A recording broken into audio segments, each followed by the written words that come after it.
¿Quieres conseguir todo lo que te propongas? ¿Te gustaría saber cómo nos autolimitamos y limitamos a los demás?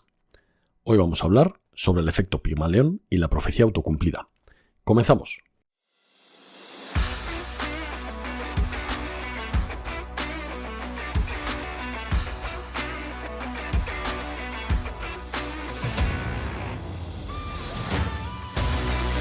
Bienvenido al podcast de Jefe a Líder. Si eres profesional del mundo de la seguridad, pública o privada, mandas un equipo o perteneces a uno y no te conformas solo con mandar, sino que quieres liderar e influir de verdad en tu equipo de trabajo, debes seguir formándote, pero no un periodo de tiempo limitado, sino toda la vida. Para ello, en este podcast voy a intentar ayudarte de dos maneras: aportando contenido de valor que pueda serte útil en el día a día y proporcionando ideas o consejos para que puedas aplicar ese conocimiento de forma inmediata, con el objetivo de hacerte más corto el camino hacia el éxito personal y profesional. Soy Jesús Soler y, si me lo permites, voy a acompañarte en este camino de aprendizaje y crecimiento. ¡Comenzamos!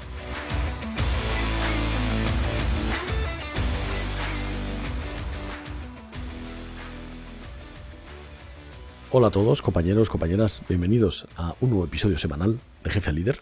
Esto es un podcast dirigido a profesionales de la seguridad, policías, militares y seguridad privada, para intentar ayudarles a que avancen más rápido en lo personal y en lo profesional, o al menos que avancen más rápido de lo que yo lo he hecho. Esta semana vamos a hablar del efecto Pigmalión y la profecía autocumplida.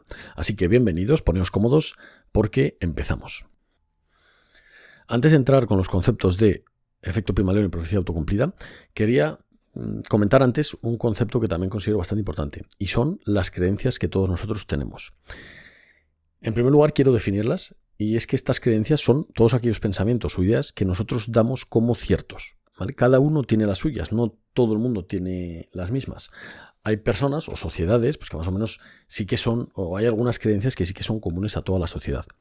Pero después cada individuo, por lo que ha vivido, por su educación, por los golpes de la vida, va creando su capa de creencias, ¿vale? Y sus distintas creencias sobre distintos aspectos de la vida.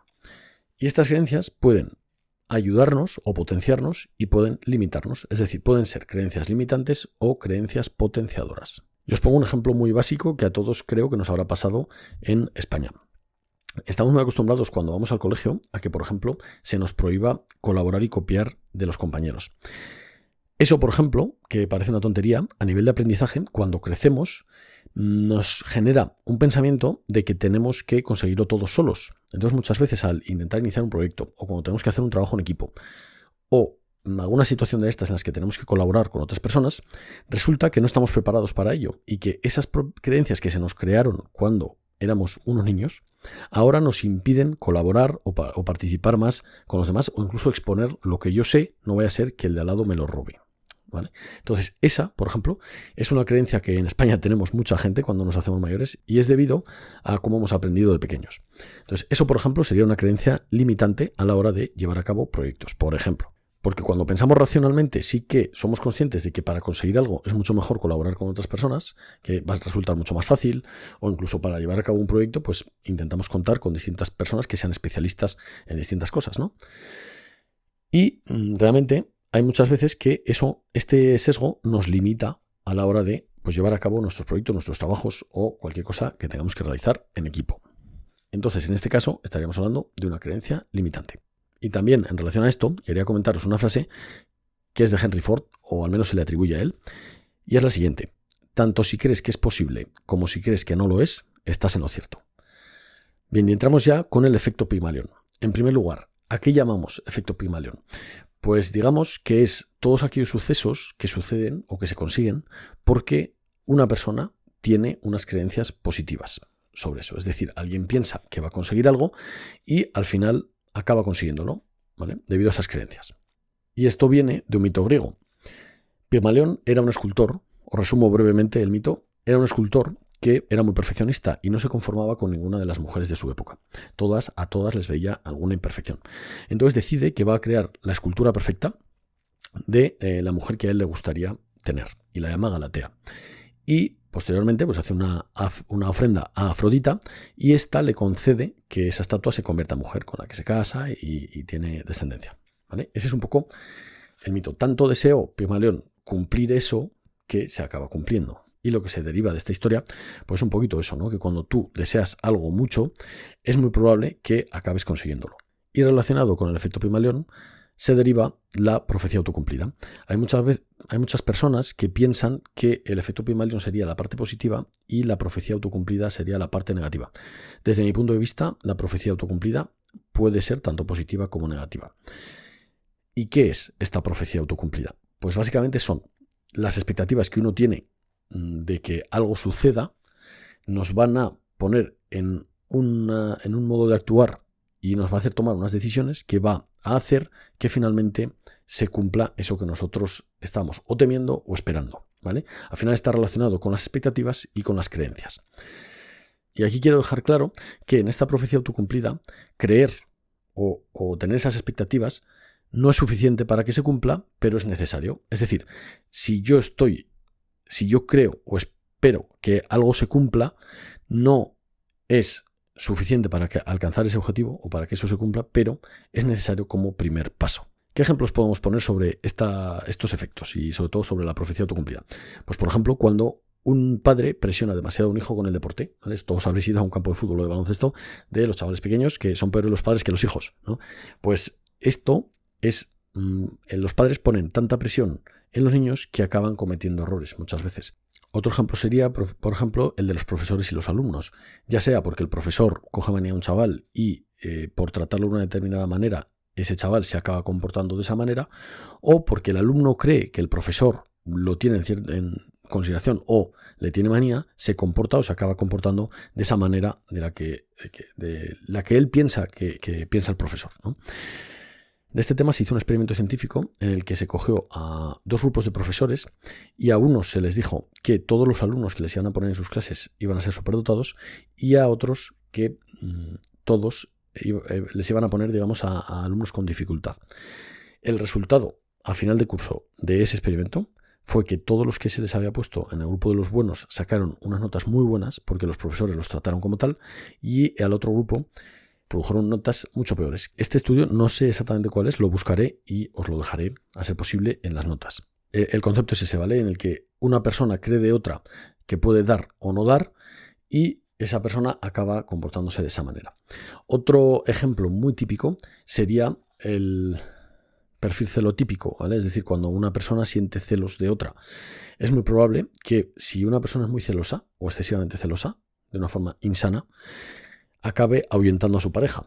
¿Por qué? Porque esta persona va a tratar a su pareja como una desconfianza brutal, ¿vale? Siempre que suceda algo que él considera que ha sido un ataque o que lo pone en inferioridad, normalmente está relacionado con inseguridades de la pareja, va a poner, digamos que le va a poner en una situación a la pareja constantemente que al final la va a ahuyentar porque no es un comportamiento sano. Entonces, al final, esta persona, por tratar a su pareja, a su mujer, a su marido, con esa intención, esa desconfianza, va a hacer que al final esa persona pues se aleje de ella. Y otro ejemplo muy típico es el de búscate la vida, ¿vale? Cuando una persona llega a una unidad, y esto es muy típico, creo, en nuestros ambientes profesionales, en nuestros sectores, cuando una persona llega a una unidad se le obliga, digamos, a enfrentarse a cometidos sin tener ni la preparación ni los medios para ello. Y se le dice que se busque la vida, ¿vale? El búscate la vida famoso que ya lo hemos comentado. Esto, desde mi punto de vista, es una aproximación errónea, porque esa persona no tiene ni los recursos, ni los medios, ni la experiencia para llevar ese cometido. Obviamente, a base de palos se puede espabilar, pero es mucho mejor aprender paulatinamente con una persona que tenga más antigüedad, que sepa más y que nos vaya guiando y enseñando. Entonces este sería otro ejemplo, por ejemplo, de cuando llega un chaval a la unidad, se piensa, o los antiguos se piensan que no tiene ni idea, y finalmente ese chaval le acaba cagando, porque es normal, no tiene experiencia, y además considera que todos, o digamos que su mentalidad no es de abundancia en ese sentido, está siempre a la defensiva pensando que sabe menos que los demás. Entonces eso le provoca que la cague más que los demás. Y con esto quiero poner un ejemplo de cómo se han hecho las cosas toda la vida, y es que en los antiguos tercios ya se trataba el concepto de bisoños y veteranos. Es decir, que cuando un nuevo soldado llegaba se le llamaba bisoño y se le ponía con un soldado veterano, de tal forma que ese soldado fuera absorbiendo tanto todas las normas de comportamiento y todas las formas de actuar de esa persona antigua y además que lo instruyera, ¿vale? En armamento, en táctica, en todo lo que necesitara para desarrollar su cometido. Entonces, este concepto de bisoños y veteranos es una cosa que lleva desde los tercios y que no deberíamos perder. Pero siempre la enseñanza debe ser sana, ¿vale? Yo entiendo que en aquella época pues estarían todos embrutecidos ahí en la guerra en Flandes y no sería todo didáctico, pero en este siglo que sí podemos hacerlo, creo que la forma de enseñar a los modernos es dándoles ejemplo y no dejándoles solos enfrentarse, bueno, y también dejándoles solos enfrentarse a ciertas cosas, pero siempre teniendo claro que la intención que hay por detrás no sea machacarlo ni putearlo, sino enseñarle. Y también me gustaría que aquí hiciéramos un pequeño trabajo de introspección y pensáramos si alguna vez con subordinados o incluso con jefes nos hemos comportado con respecto a las expectativas que tenemos de ellos. Es decir, si alguna vez cuando llega un subordinado o cuando yo estoy con un jefe, que yo tengo un pensamiento, una creencia sobre él y unas expectativas sobre él, si no provocaremos muchas veces que se comporte de la manera que tanto tememos que se comporte, ¿vale? Y esto lo digo porque yo lo sufrí en mis carnes, tanto siendo al que no consideraban bien, como yo seguramente tratando a los demás poco consideradamente, ¿vale? Entonces, vamos a hacer ese trabajo de ver cuándo nos han tratado a nosotros así y cuándo nosotros hemos tratado así a cualquier persona. Y aquí quiero hacer hincapié en otra cosa, y es que muchas veces cuando nosotros le decimos a otra persona cómo queremos hacer algo, a ver, hay 1000 formas de hacer las cosas. Y muchas veces nosotros le compartimos a otra persona algo que queremos hacer o cómo lo queremos hacer y esa persona nos intenta cambiar el ritmo que llevamos. Y si nosotros admiramos a esa persona, pues nos puede generar esa sensación de que no estamos haciendo las cosas bien y al final acabar haciéndolo mal porque no estamos seguros nosotros mismos.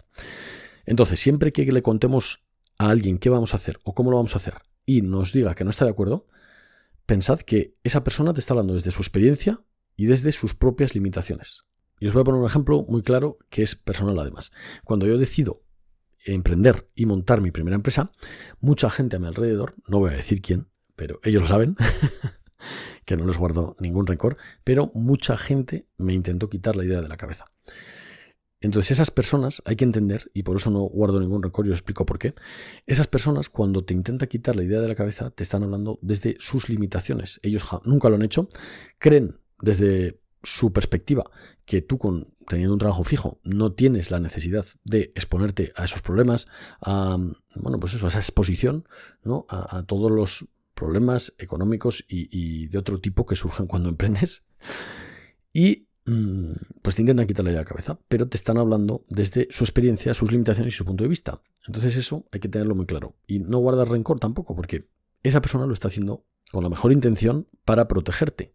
Pero en este caso, pues desde mi punto de vista es una actitud equivocada, ¿vale? A la gente hay que empoderarla, no limitarle, por mucho que tú tengas una experiencia vital concreta. Y espero que con este ejemplo pues sea así ilustrativo de lo que os quiero comentar. En definitiva, todos estos ejemplos son muestra de que muchas veces a las personas de nuestro alrededor y a veces a las personas que más queremos, intentamos limitarlos por un miedo interno nuestro, ya sea envidia o yo veo que esa persona está cambiando y no le quiero dejar cambiar, ya sea porque yo soy inseguro y lo que me está contando me parece una locura. Muchas veces las personas nos aconsejan por su experiencia, por sus inseguridades, por sus limitaciones o por sus errores y no porque realmente sepan que nos va a ir mal o tengan más idea que nosotros, ¿vale? Y de hecho hay una frase que a mí me gusta mucho también, que es nunca nadie que esté haciendo más cosas que tú te dirá que no hagas algo. Siempre te lo va a decir gente que haga menos cosas que tú.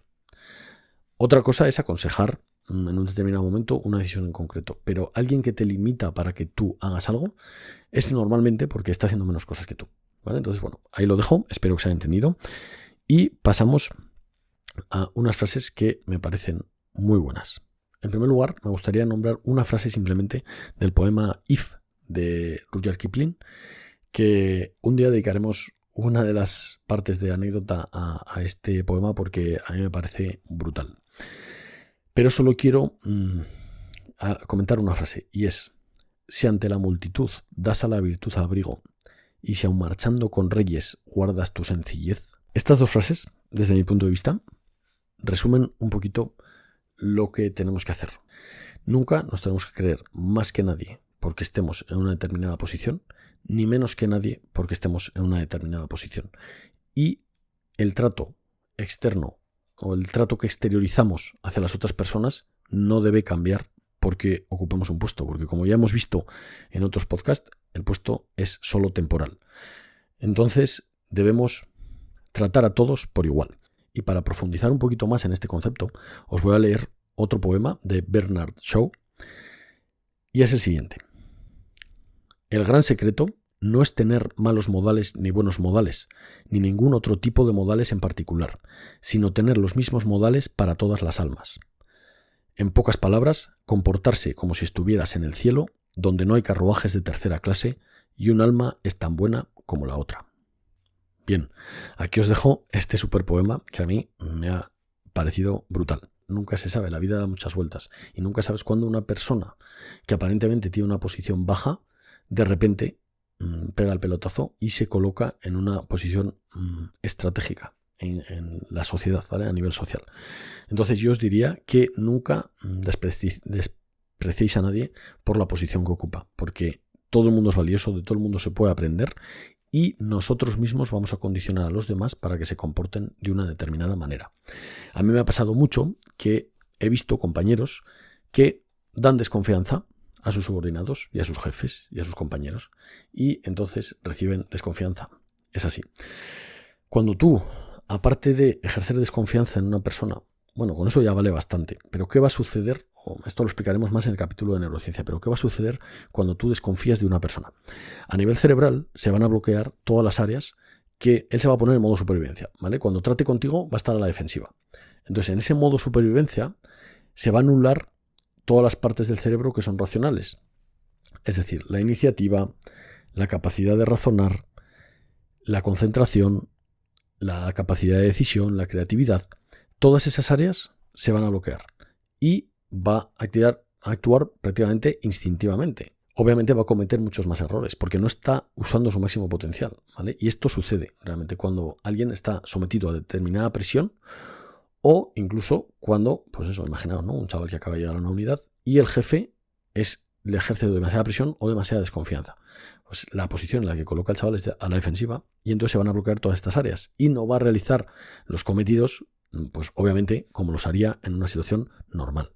Que alguna vez tenemos que ponernos serios porque estamos en una situación muy comprometida de riesgo, un combate, cualquier cosa, en ese momento es el momento de ponerte en tu sitio y dar órdenes taxativas. Pero en un desarrollo del trabajo normal hay que permitir a la gente trabajar y que desarrolle todas sus capacidades, todas sus habilidades y que demuestre lo que vale. Y para eso tenemos que dar confianza a los subordinados. Otra conclusión que saco yo es que cuestiones tus creencias siempre. Que siempre que tú des por hecho algo, va a pasar algo que te va a sorprender. Si se lo permites, claro. O sea, tú tienes que estar en una disposición mental de aceptar nuevas ideas, nuevas creencias, nuevas experiencias y expectativas, ¿vale? Entonces yo os diría que deis siempre una oportunidad a cuestionar vuestras creencias y a crear nuevas a base de experiencia y de probar y exponerse a cosas nuevas. También me gustaría profundizar en una cosa que me parece fundamental y es la importancia de las palabras. Muchas veces en el día a día no damos importancia a cómo, no a lo que decimos muchas veces, sino a cómo lo decimos. Y el cómo importa y el qué también. Es decir, las palabras construyen o destruyen, dan alas o machacan. ¿Vale? Entonces tenemos que tenerlo en cuenta si queremos liderar un equipo, que lo que dices y cómo lo dices es muy importante. La gente, cuando no quiere pasar filtro a lo que dice o no quiere razonar lo que dice, te va a decir que eres muy sensible cuando tú te indignes por cómo te han dicho algo o porque te han dicho algo que, pues con falta de respeto, con desprecio o lo que sea. Entonces, cuando tú te pones en tu sitio, esas personas que te han tratado con respeto, con falta de respeto, te van a decir que eres muy sensible a las cosas de los demás. Y esto hay un límite fino entre marcar límites y, digamos, que te provoque una reacción, ¿vale? Que esto lo hemos comentado en otros capítulos. Nada de lo que nos digan debería provocarnos una reacción, pero eso no quiere decir, me refiero a una reacción instintiva, agresiva, poco racional, pero eso no quiere decir que no marques límites y que cuando alguien te falta el respeto o te trata mal, le marques que así no son las cosas. Entonces diferenciad entre reacción instintiva y marcar límites de forma coherente, racional y pausada. La importancia de las palabras, ¿vale? Pueden construir o pueden destruir, así que cuidad mucho lo que decís y cómo lo decís. Y un ejemplo muy típico es el cómo nos hablamos a nosotros mismos muchas veces o cómo hablamos a los demás. Muchas veces nosotros mismos decimos, qué tonto soy o qué tonto estoy. Yo os diría que eliminéis esto de vuestro vocabulario. Hay una frase por ahí japonesa que ahora mismo me acaba de venir a la cabeza, que es algo así como, no insultes a tu guerrero interior porque finalmente se creerá eso que le estás diciendo. Es un poco lo mismo, ¿vale? Vamos a usar las palabras de una forma correcta. Ni a nosotros mismos nos vamos a decir qué tonto soy, qué tonto estoy, porque no es verdad, ¿vale? Todo el mundo se le olvidan cosas, todo el mundo comete errores hablando, todo el mundo comete errores en general, y no por eso ni eres tonto, ni estás tonto, ni la otra persona lo es. Entonces cuidad mucho si os decís esas cosas o se las decís a los demás. Eres vago, eres de una determinada forma. Esas frases van minando desde que somos chiquitines hasta que somos adultos. Y la gente, de tanto decírselo, al final se lo creen y se comportan así. Entonces, bueno, dale una vuelta, haced también un poquito de meditación interna y daos cuenta de si os habláis así o de si habláis a alguien así. Bien, y vamos ya con los ejercicios de hoy. El primer ejercicio va a ser que cuando alguien te limite con sus palabras o cuando tú le digas a alguien que quieres hacer algo y te limite, que busques motivos ocultos en esa persona que te está diciendo eso y por qué te lo dicen. Y os pongo un ejemplo. Cuando los padres os dicen que no hagáis algo, normalmente es para protegeros. Por protección, ¿vale? Porque están viendo que estáis cambiando y no quieren que cambiéis, o no quieren que os alejéis de ellos, o no quieren que salgáis al mundo exterior. Entonces, eso es, por ejemplo, una medida de protección que toman los padres, pero que te está limitando. En un buller, por ejemplo, de instituto, o incluso un jefe agresivo, normalmente estaremos hablando, o el motivo oculto normalmente va a ser la inseguridad. Intentad buscarlo si tenéis alguno a vuestro alrededor. Y muchas veces cuando un jefe nos trata así, o una persona nos trata así, normalmente es o porque tiene creencias de que es mejor que los demás, que puede pasar, ¿vale? El efecto Dunning-Kruger este famoso. Igual esa persona se piensa que es mejor que los demás, se lo cree, de verdad. Puede ser también envidia, puede ser inseguridad, puede ser rechazo, que no le caes bien, simplemente, o que ve algo en ti que no le gusta. Entonces, buscad siempre un motivo oculto en las personas de vuestro alrededor para cuando limitan a los demás. El segundo ejercicio, me gustaría que pensarais en situaciones en las que habéis cedido a otra persona el poder de deciros lo que podéis o no podéis hacer. Tengo que deciros que no debemos ceder el poder de decidir sobre nosotros mismos y sobre lo que podemos conseguir.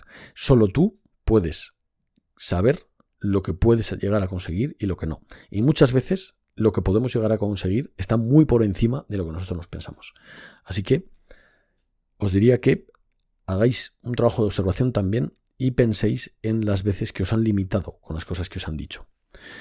Y pensad también en las situaciones en las que os gustaría no volver a ceder ese poder a ninguna persona.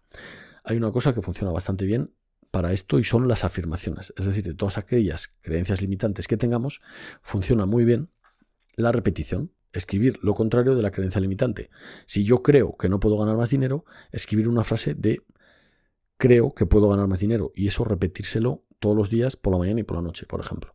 Eso, a base de repetición, va a hacer que finalmente, de verdad, pensemos que sí podemos conseguirlo. Y el último ejercicio va a ser relativo a las palabras. Observa en ti o en los demás cómo usan las palabras positivas o negativas. O si eso que estás diciendo o la forma en la que lo dices está poniendo a la gente a la defensiva. O si eso que dices puede dañar o multiplicar a alguien. Y este lleva un ejercicio extra asociado y es hoy cuando te levantes o cuando escuches esto, escribe rápidamente 3 cosas que crees que puedes aportarle al personal que tienes más íntimo en el trabajo. Puedes hacerlo también en tu vida personal, pero yo os diría a nivel profesional, para que veáis los efectos. Si pensáis al día cómo podéis influir positivamente en las personas de vuestro alrededor, vais a ver un cambio de ambiente brutal. Y hasta aquí el capítulo de hoy, compañeros. Muchas gracias por estar aquí, muchas gracias por llegar hasta el final. Espero haberos aportado algo de contenido nuevo, aunque los conceptos ya los habíamos visto, y que os haya aportado algo de valor o alguna idea que podáis aplicar. Porque, como siempre os digo, lo importante está en aplicar el conocimiento. Si lo hacéis, estoy convencido de que vais a obtener resultados distintos. Como siempre os digo, si creéis que este capítulo a alguien le puede servir, a mí me ayudáis mucho a alcanzar al máximo número de profesionales posibles y a cumplir con mi propósito, que es alcanzar y ayudar al máximo número de profesionales posibles a crecer más rápidamente. También podéis valorarlo, darle estrellas en iTunes, en Spotify o un me gusta si estáis en YouTube, y también me ayudáis a alcanzar a más personas y a más profesionales. Muchas gracias por todo, por vuestra paciencia. Espero que tengáis un día y una semana muy buena y nos vemos la semana que viene. Un fuerte abrazo a todos y hasta pronto. Hasta luego. Si crees que este podcast te ha aportado valor, no olvides suscribirte y compartirlo. Quizá a alguien más le venga bien. Y si quieres estar al tanto de todas nuestras formaciones, síguenos en redes sociales o únete a nuestra lista de correo en readyfortactics.es.